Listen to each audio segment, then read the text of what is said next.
Le 7 juin 1992, le corps mutilé et sans vie de Katie Radcliffe, jeune coiffeuse de 18 ans, est retrouvé ici à Farnborough, dans le comté du Hampshire. La jeune fille a été sauvagement poignardée. Devant ce meurtre barbare, la police est persuadée que le coupable est un homme. En réalité, l'auteur de ce crime monstrueux est une petite fille âgée d'à peine 12 ans, Sharon Carr. Ce n'est que 4 ans plus tard, après une nouvelle tentative de meurtre sur une adolescente, que Sharon sera enfin traduite en justice.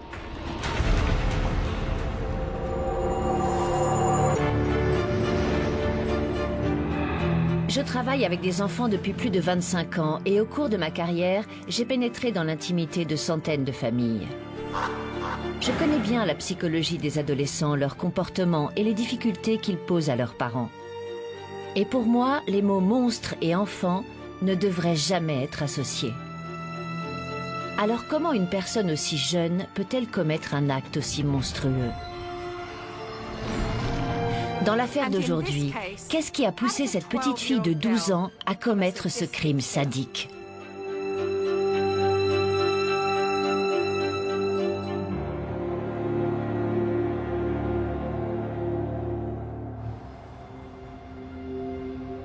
C'était une affaire vraiment effroyable,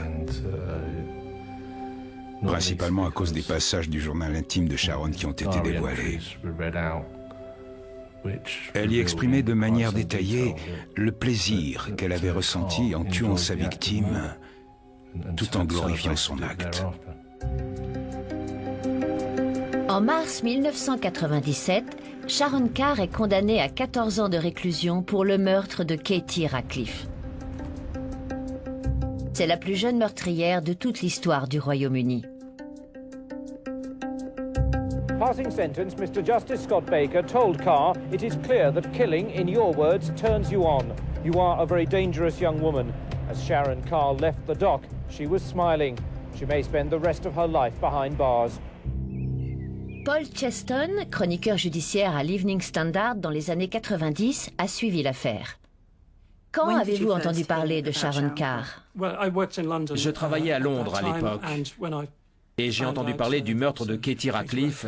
C'était une affaire que je trouvais particulièrement épouvantable. Dans le milieu, il est assez rare d'être confronté à une histoire de meurtre entre femmes, et encore plus quand elles ne se connaissent même pas. Et pour couronner le tout, le meurtre a été commis par une petite fille de 12 ans sur une femme de 18 ans.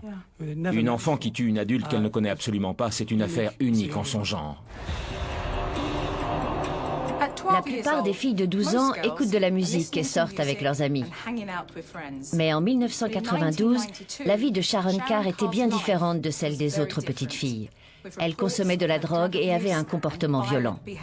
Le milieu dans lequel elle a grandi a-t-il fait d'elle une meurtrière? Ou bien Sharon Carr était-elle une tueuse née? Sharon est née en 1979, au Honduras britannique, une ancienne colonie anglaise, aujourd'hui appelée Belize. Sa vie dans ce pays d'Amérique centrale était loin d'être parfaite. Elle est née dans un milieu très pauvre, où les conditions de vie étaient très difficiles. De toute évidence, elle n'avait pas eu une enfance très heureuse. Son père était un homme violent et un ivrogne. Et sa mère était une femme très dure, au tempérament explosif. Avec de tels parents, Sharon a dû traverser des épreuves terribles.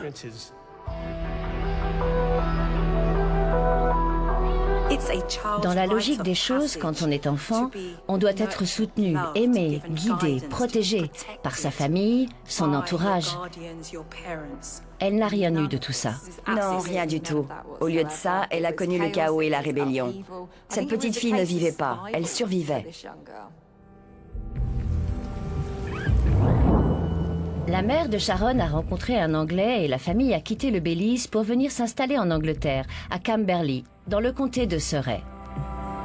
C'était l'occasion de s'échapper de ce milieu pauvre dans lequel elle vivait au Belize et de s'offrir une nouvelle vie en Occident. Au départ, tout semblait bien se passer. Au début, tout allait bien à l'école. Selon ses professeurs, Sharon était une élève prometteuse, charmante et rafraîchissante. Elle jouait dans l'équipe de basket. Et puis, en grandissant, son attitude a commencé à changer. Elle devenait insolente et agressive en classe. Quand elle a déménagé au Royaume-Uni, elle est passée d'un milieu très pauvre à un milieu privilégié. Et elle a eu du mal à l'accepter. Elle n'arrivait pas à s'intégrer dans cette nouvelle vie où tout était trop beau. Elle ne comprenait pas pourquoi les gens d'ici avaient tout, alors qu'elle, elle n'avait rien eu dans son passé.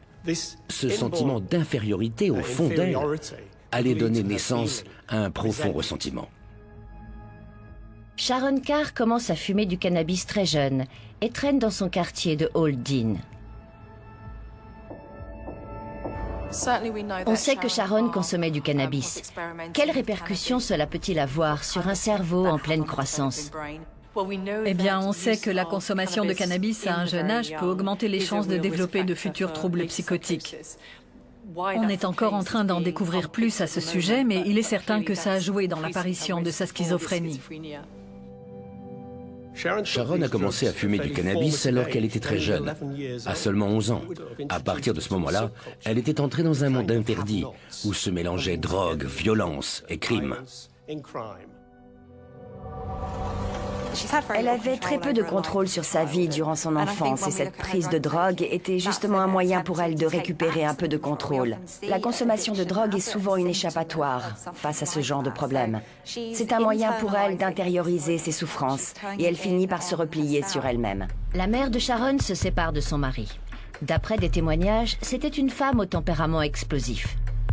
On a très vite compris que sa mère était elle-même une personne au comportement assez singulier. Elle était très lunatique.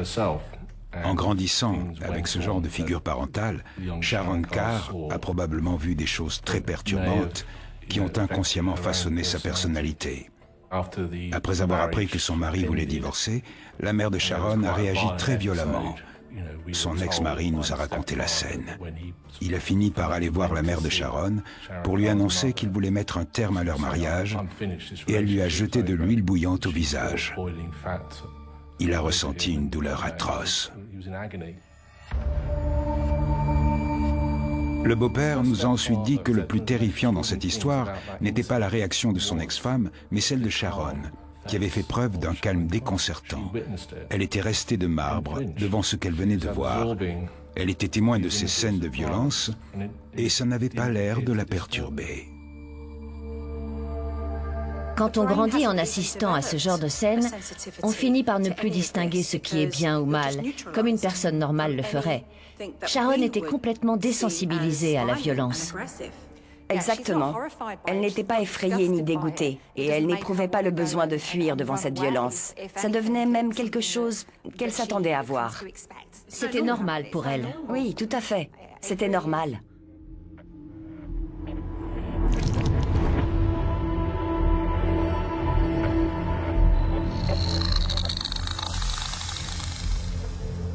La mère de Sharon Carr pratiquait le vaudou. Elle était même obsédée par ça. Sharon a grandi baignée dans cette culture. Le vaudou tenait une place importante dans sa vie et elle croyait elle aussi en son pouvoir. Sharon était superstitieuse et elle s'intéressait au vaudou. Elle pensait qu'elle arriverait à avoir du pouvoir sur les autres en exécutant des rituels sanglants impliquant des massacres d'animaux. Elle a vraisemblablement fini par mettre ses plans à exécution et à commettre des actes de torture envers les animaux. C'est un comportement complètement irrationnel et très préoccupant. La torture animale est un signe très alarmant et révélateur de mal-être chez l'enfant.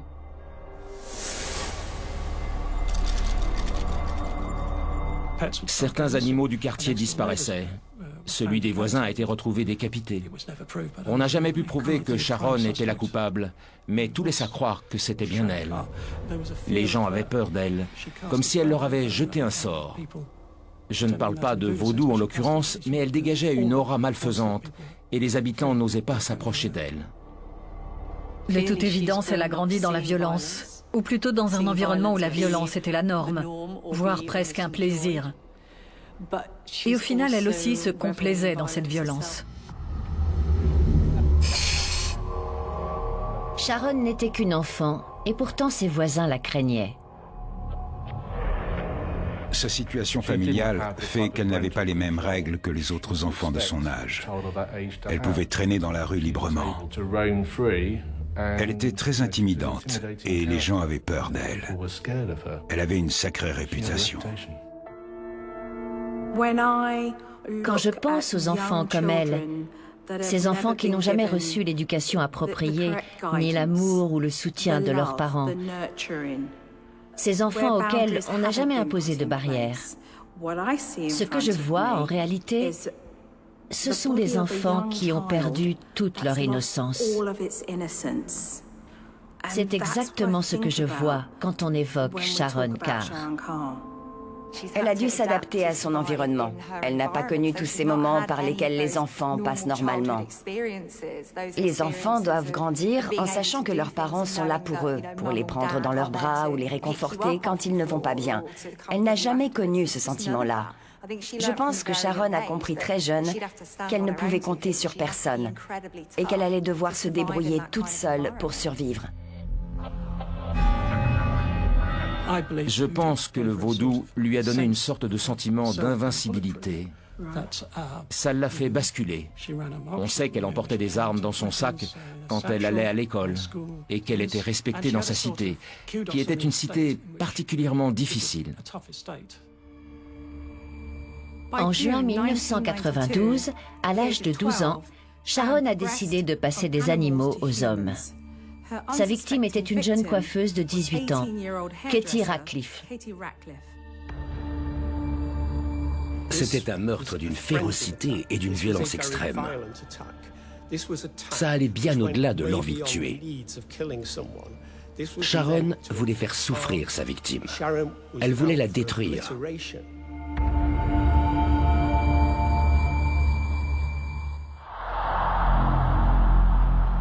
En juin 1992, à seulement 12 ans, Sharon Carr s'était déjà forgé une terrible réputation dans son quartier de Old Dean. Les gens avaient peur d'elle. Ils étaient terrifiés. Terrifiés par cette petite fille qui était arrivée dans leur ville et semait le chaos.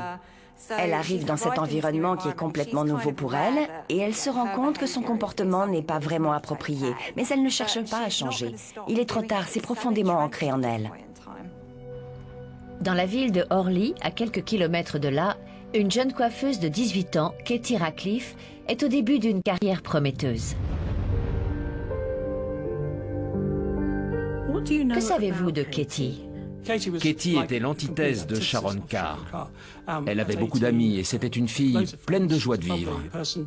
Elle était coiffeuse. Elle aimait son métier et avait déjà des projets pour l'avenir. Elle voulait ouvrir son propre salon, se marier, avoir des enfants et une belle carrière. Elle avait la vie devant elle. Nous avons contacté plus de 50 personnes dans cette affaire, des amis et collègues de Katie, mais aucun d'entre eux n'a souhaité venir témoigner devant notre caméra.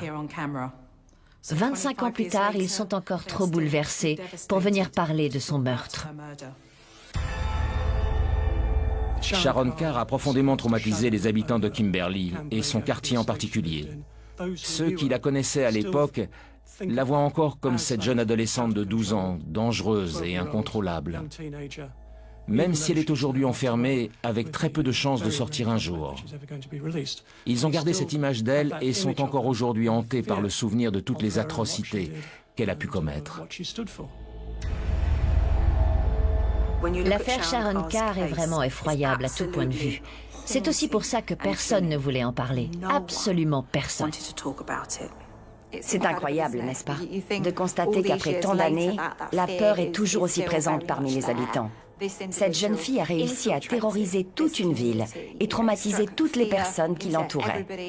Et même si elle est aujourd'hui derrière les barreaux, ou plutôt derrière les murs d'un hôpital, son souvenir les hante encore. Je n'avais jamais vu ça auparavant, avoir un tel impact psychologique si longtemps après les faits. Alison Moore, l'ancienne responsable du salon de coiffure, a bien voulu nous parler de Katie. Katie ne faisait pas seulement partie de l'équipe, elle faisait partie de notre famille. Cet événement tragique a privé Katie d'un avenir radieux alors que c'était une jeune femme pleine de promesses. Nous ne l'oublions pas. Et nous parlons encore d'elle aujourd'hui. Nous pensons à elle et nous sourions en nous rappelant tous les bons moments passés ensemble. Le 6 juin 1992, Katie et sa meilleure amie se rendent dans une boîte de nuit de Camberley, le Ragamuffins. Katie ne rentrera jamais chez elle. Son petit ami venait de rompre avec elle. Ce sont des petites choses comme ça qui n'ont pas d'importance aujourd'hui, mais qui devaient la tracasser à ce moment-là. Et c'est pour ça qu'elle voulait sortir ce soir-là. Après la fermeture de la boîte de nuit, aux premières heures de la matinée, Katie a croisé la route d'une petite fille de 12 ans, Sharon Carr. Que s'est-il passé ensuite? Selon la police, une voiture est arrivée. Katie était à Kimberley et son corps a été retrouvé à Farnborough. Donc il y avait forcément une voiture. Elle est montée dedans. On ne sait pas si elle faisait du stop ou si elle connaissait les gens à l'intérieur. On suppose que Sharon était dans cette voiture. Les deux filles ne se sont jamais rencontrées. Ce sont de parfaites inconnues. Qui conduisait la voiture? Ça ne pouvait pas être Sharon, donc il devait y avoir un ou deux hommes avec elle. 5 heures plus tard, à 7 heures du matin, le corps de Katie, à moitié nu, est retrouvé à 5 km de là, à Farnborough. Elle avait été sauvagement poignardée. De nombreuses plaies mutilaient son corps. La personne qui avait fait ça était déchaînée. Elle a reçu 27 coups de couteau sur tout le corps. La tête, les épaules, le cœur et même les parties intimes.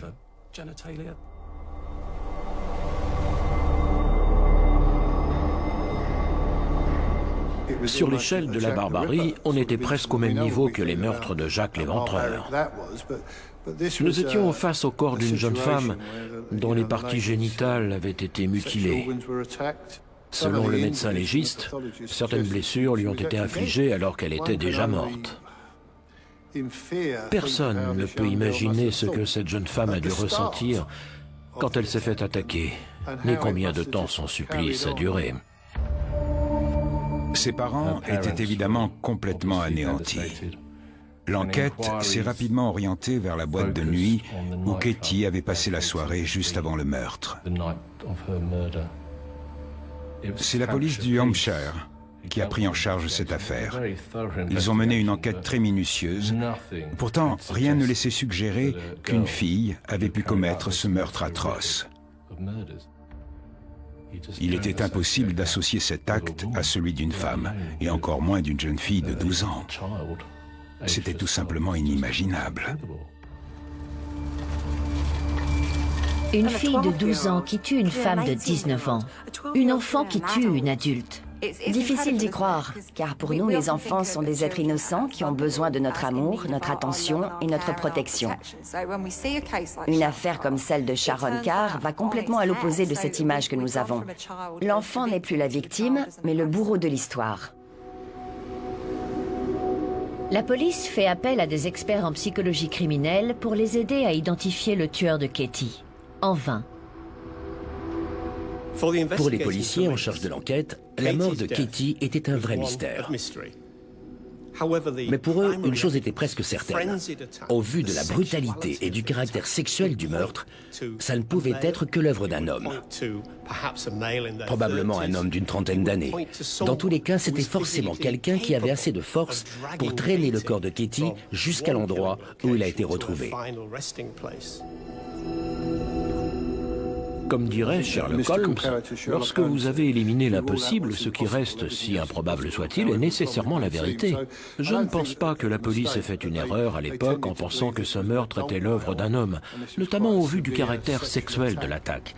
Cependant, je pense qu'aujourd'hui, ils auraient probablement la même intuition, mais ils ne fermeraient pas la porte à d'autres hypothèses. En général, quand une femme commet un meurtre, elle ne s'acharne pas sur sa victime. Elle fait juste ce qu'il faut pour la tuer, sans aller dans l'excès. Les femmes ne sont pas du genre à poignarder quelqu'un encore et encore. Elles ne mutilent pas un corps comme Sharon l'a fait avec Katie. Sharon Carr prend un réel plaisir au moment de tuer sa victime.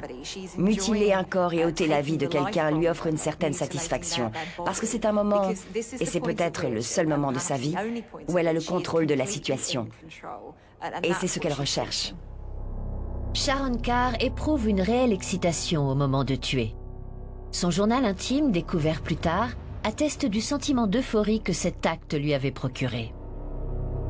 Certains passages de son journal intime mentionnaient les initiales KR pour Katie Radcliffe. Dans ses notes, elle exprime sa fierté d'avoir tué Katie et tout le plaisir qu'elle y a pris. Elle précise également que ce meurtre a réveillé en elle un certain goût du sang. Elle n'avait aucun remords. Elle se réjouissait de ce passage à l'acte, de ce qu'elle avait infligé à Katie Radcliffe. Il y avait d'autres passages dans ce journal où elle racontait que tuer était sa vocation. L'une de ses notes disait « Tuer est mon métier et les affaires marchent bien ». Elle parlait de ses rêves. Elle écrivait « Je vois le diable chaque nuit et j'ai réalisé que le diable, c'est moi ». Elle se définissait comme une destructrice de vie, une dangereuse destructrice de vie. Le fait de se complaire dans la violence est vraiment perturbant. Ça veut dire qu'on est face à quelqu'un qui ne ressent aucune culpabilité, aucun remords. Ce sont des traits que l'on retrouve dans les personnalités psychopathiques. Ces notes étaient accablantes. Elles ne faisaient que confirmer le plaisir qu'avait ressenti Sharon pendant le meurtre de Katie. Elles décrivent les sentiments et la jouissance presque sexuelle de Sharon pendant le crime. Elles relatent le plaisir que prenait Sharon à voir la peur sur le visage de sa victime et la vie quitter son corps petit à petit. C'était un moment que Sharon voulait revivre et dont elle était très fière. C'était presque comme si elle voulait que le monde entier sache ce qu'elle avait fait, mais elle ne pouvait le dire à personne. Dans son journal intime, Sharon n'exprimait aucun remords. C'était même plutôt l'inverse. Était-ce la véritable Sharon Carr, ou avait-elle développé une autre personnalité que personne n'avait su détecter? Ce n'est que des années plus tard, après son arrestation, que les médecins ont pu étudier la personnalité de Sharon. On sait maintenant que Sharon souffrait du trouble schizoaffectif. Pouvez-vous nous expliquer ce que c'est? Le trouble schizoaffectif est un mélange de schizophrénie, qui est un trouble psychotique, et de bipolarité. Le terme affectif est relatif à ce trouble bipolaire. Donc d'un côté, on a la schizophrénie, dont les symptômes peuvent être le délire, les hallucinations et la paranoïa. Et de l'autre, on a le trouble bipolaire, qui est caractérisé par des variations d'humeur, où le sujet atteint va enchaîner des épisodes maniaques et dépressifs. Sharon continue d'écrire son journal intime pendant 2 ans.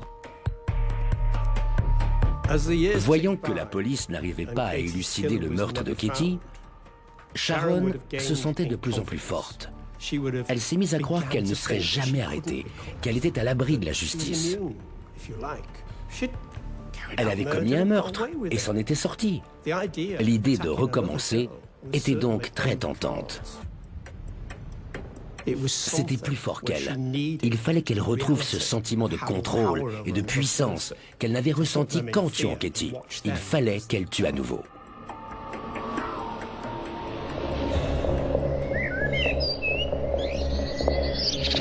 En 1992, Sharon Carr avait commis un meurtre en toute impunité. Mais 2 ans plus tard, maintenant âgée de 14 ans, elle se confie à son journal intime sur son envie désespérée de tuer une autre personne.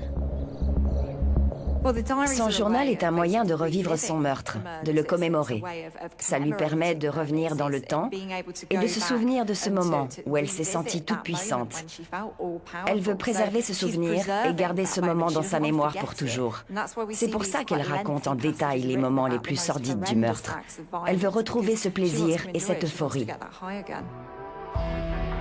En 1994, soit 2 ans jour pour jour après le meurtre de Katie, une élève du collège de Camberley a été poignardée dans les toilettes de l'école. Mais le coup n'a pas été fatal. Apparemment, Sharon l'avait attirée dans les toilettes sous prétexte qu'elle avait perdu une pièce et elle voulait qu'elle l'aide à la retrouver. Sharon avait une mauvaise réputation à l'école. Sa camarade avait peur d'elle et n'a pas eu le courage de lui dire « Non, je ne viendrai pas t'aider à chercher ta pièce ». Donc, elle y est allée et a reçu un coup de couteau au niveau du poumon. La lame faisait 10 cm. Elle a eu beaucoup de chance de s'en sortir. Si d'autres élèves n'étaient pas entrés dans les toilettes au moment où Sharon l'a poignardée, elle ne serait sûrement plus en vie à l'heure qu'il est. La tentative de meurtre de Sharon sur Anne-Marie Clifford a eu lieu le 7 juin 1994, soit 2 ans après le meurtre de Katie Radcliffe. Cette date significative n'était clairement pas une coïncidence.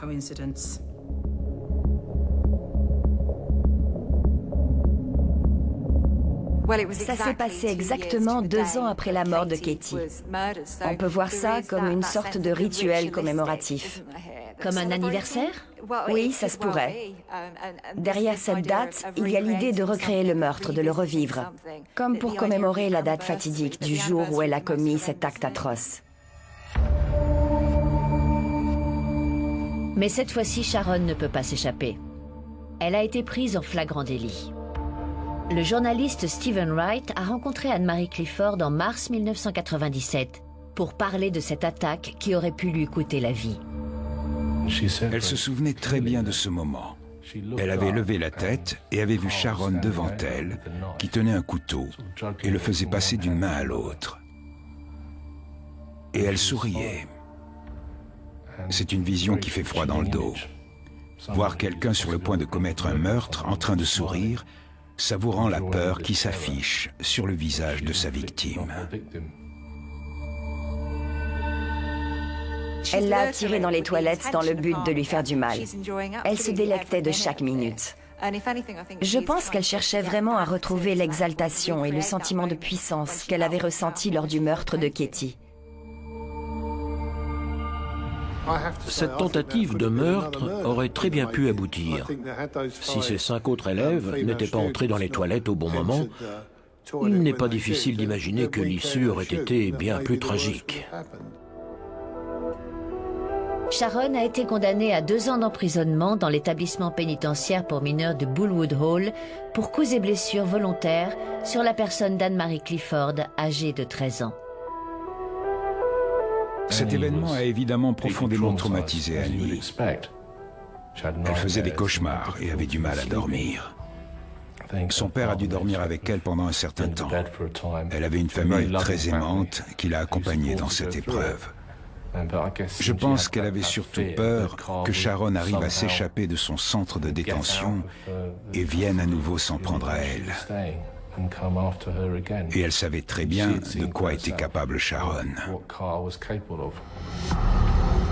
C'est dans cet établissement pénitentiaire pour mineurs, au printemps 1996, que Sharon Carr, alors âgée de 16 ans, a avoué le meurtre de Katie Radcliffe, 4 ans après les faits.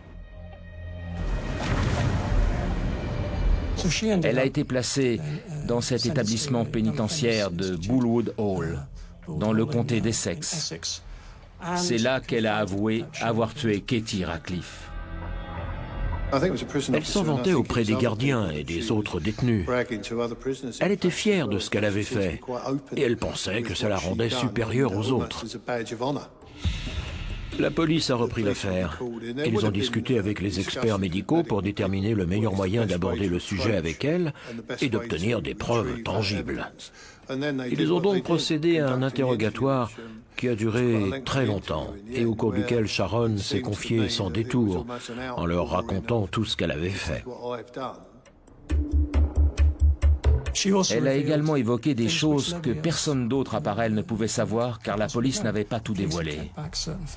Elle a parlé d'un bracelet de Katie qui avait été volé. Personne n'était au courant de ce détail. Elle a aussi décrit certaines blessures sur le corps de Katie. C'était des informations qui étaient restées confidentielles à l'époque. Sharon savait tout. Et puis, ils ont finalement découvert l'existence d'un élément capital, le journal intime de Sharon. Après les révélations de Sharon, la police décide de rouvrir l'enquête. Il fouille la maison où habitait Sharon avec sa mère, dans le quartier de Aldin. C'est là qu'il trouve son journal intime. C'est très rare de trouver une preuve aussi solide dans une enquête. La police s'était basée sur les dires de Sharon, mais ce n'était pas une preuve suffisante. La découverte de ce journal leur a fait réaliser que Sharon ne mentait pas et qu'elle avait écrit ses aveux bien avant de les faire à voix haute. Ces notes dataient de plusieurs mois, plusieurs années même. Donc la police n'avait pas affaire à une personne qui venait d'inventer une histoire. C'était donc la preuve parfaite pour corroborer les dires de Sharon et affirmer sa culpabilité. Ils se sont rendus compte qu'ils avaient fait fausse route depuis le début et que le meurtrier qu'ils pensaient être un trentenaire était en fait une fille de 12 ans. Au cours des interrogatoires, Sharon donne 3 versions différentes de la nuit du meurtre de Katie aux enquêteurs. Dans ces 3 versions, elle s'accorde sur un point. C'est elle qui a poignardé Katie. Je sais que quand Sharon a raconté la scène à la police, elle leur a dit qu'elle avait continué à poignarder sa victime malgré les supplications de cette dernière. Ces révélations ont traumatisé beaucoup de gens. Je suis de tout cœur avec la famille et les amis de Katie. 2 hommes qui étaient soupçonnés d'être dans la voiture avec Sharon et Katie le soir du meurtre ont été interrogés. Ils ont tous les 2 fourni un alibi, mais des questions restent en suspens. On est en droit de se demander comment une petite fille de 12 ans a bien pu traîner le corps d'une jeune femme de 18 ans qui pesait plus de 50 kilos. Ça paraît difficilement réalisable.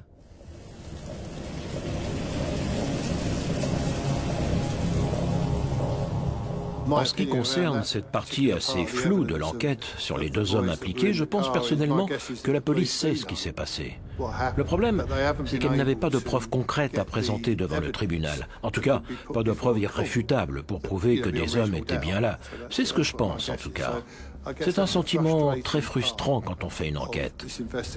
Quand on ne trouve pas la preuve incontestable d'un fait, on reste dans le doute et on se demande constamment si ça s'est bien passé comme on le pensait ou pas.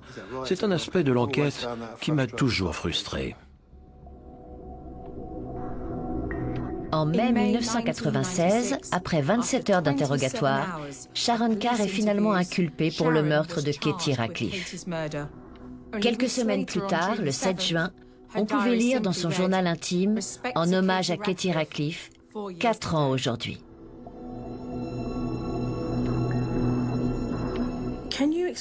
Pouvez-vous nous parler de ce que vous avez ressenti quand vous avez réalisé qu'une adolescente de 12 ans était le suspect numéro 1 dans cette affaire? C'était un véritable choc. J'avais du mal à y croire. Comment une petite fille de 12 ans avait pu tuer quelqu'un, et quelqu'un de plus âgé qu'elle qui plus est. Donc, d'un point de vue professionnel, cette histoire était déjà exceptionnelle. Si Sharon Carr était déclarée coupable, cette affaire sans précédent allait marquer l'histoire. Pourtant, pendant sa détention provisoire, Sharon est revenue sur ses aveux. 2 mois après son interrogatoire, Sharon n'avait plus le même discours. Elle jouait maintenant la carte de l'innocence et affirmait qu'elle n'avait pas tué Katie. Ses avocats ont donc demandé à l'accusation d'apporter des preuves irréfutables de son implication dans le meurtre. C'est une stratégie de défense qui peut paraître malhonnête, mais qui n'est pas inhabituelle.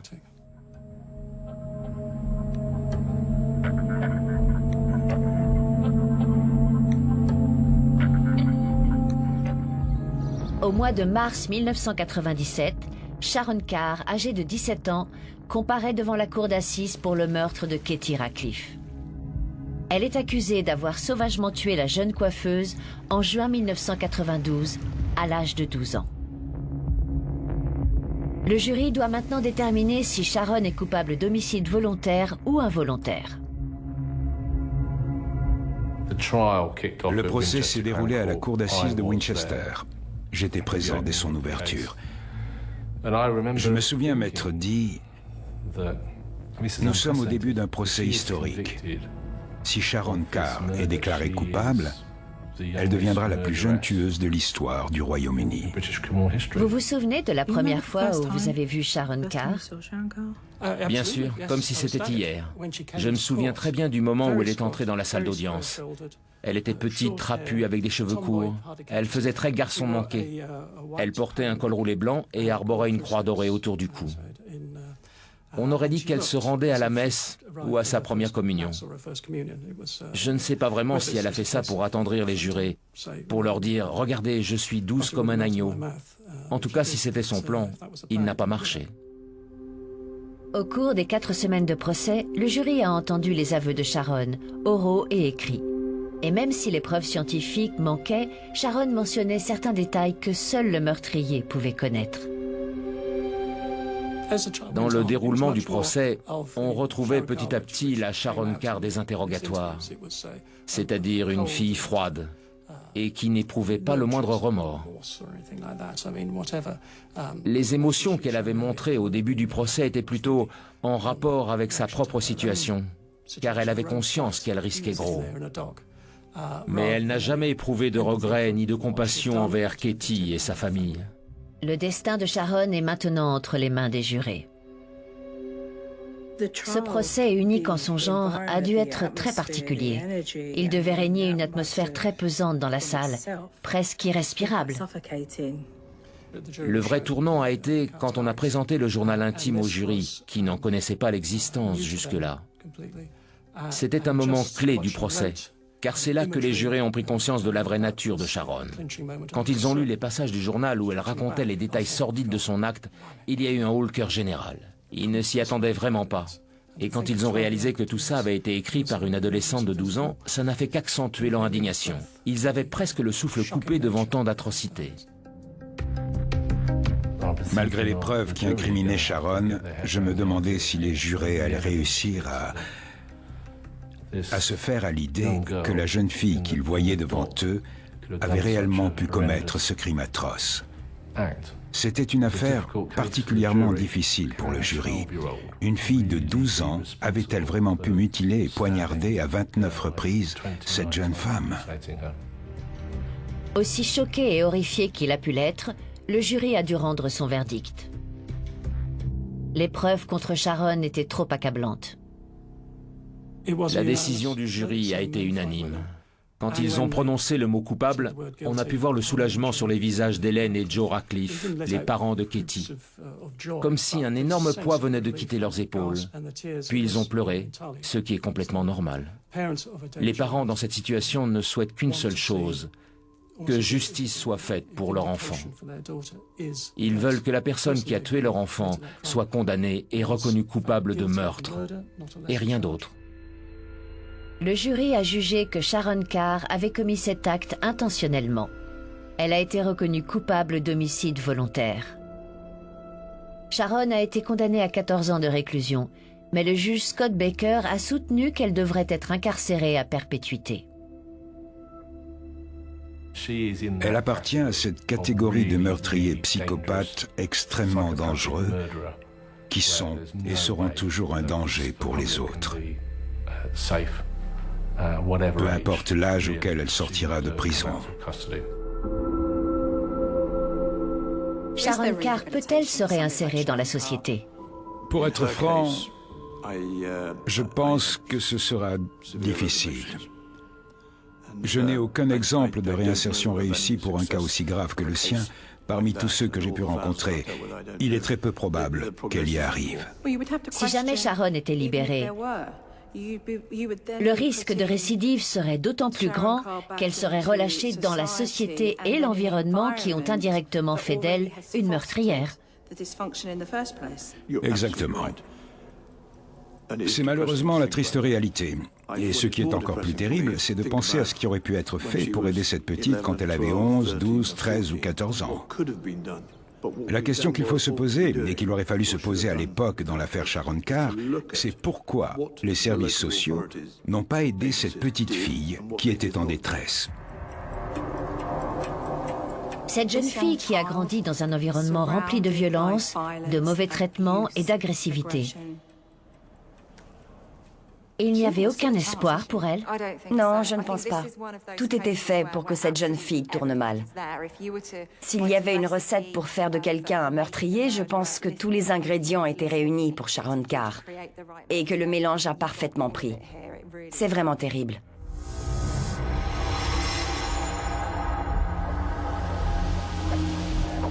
Je pense que l'État a un rôle à jouer dans ce genre d'affaires. Il doit se poser les bonnes questions et se pencher plus sérieusement sur ces problèmes. Il doit essayer de comprendre comment des histoires comme celle de Sharon Carr ont pu arriver. Il doit tirer des leçons de ce genre d'événements. Il ne peut pas nier ses responsabilités et continuer de se voiler la face. C'est impossible. En ce qui concerne Sharon Carr, est-elle née ainsi? Son cas est vraiment complexe, car en plus de son trouble schizoaffectif, elle cumule aussi des troubles de la personnalité antisociale et borderline qui aggravent son état. On parle d'une jeune fille atteinte de troubles psychiques sévères qui a grandi dans un milieu difficile. Mais on ne sait pas si c'est ce milieu qui est à l'origine de sa maladie. Sharon Carr a été condamnée en 1997. Depuis, elle est internée dans un hôpital psychiatrique de haute sécurité. Je pense qu'aucun comité de probation, tribunal ou expert psychiatrique judiciaire qui aura étudié son dossier ne la jugera apte à sortir. Cette femme est et sera toujours un danger pour les autres. À ce jour, Sharon Carr est toujours la plus jeune meurtrière de l'histoire du Royaume-Uni. Et je pense que ce triste record n'est pas près d'être battu. Une adolescente de 12 ans qui commet un crime aussi atroce et barbare sur une inconnue, c'est le genre d'histoire qui fait perdre foi en l'humanité.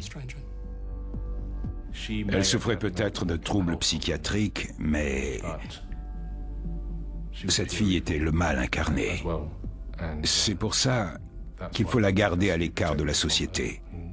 Elle ne devrait jamais être libérée. Sharon Carr a eu une enfance très difficile. Elle était régulièrement exposée à la violence, aux drogues et subissait les mauvais traitements de ses parents. Toutes ces épreuves ont gravement nui à son développement et à son bien-être. Pourtant, les enfants venant de milieux difficiles ne deviennent pas tous des meurtriers. Alors pourquoi est-elle différente? Sharon Carr souffrait de sérieux troubles psychiatriques que son enfance chaotique a très probablement aggravés. Cependant, rien ne saurait justifier un meurtre aussi cruel et barbare que celui qu'elle a connu. Son journal intime témoigne du plaisir qu'elle a pris à massacrer sa victime. Tuer l'excitait. Quelqu'un faisant preuve d'autant de cruauté peut-il être réinséré dans notre société?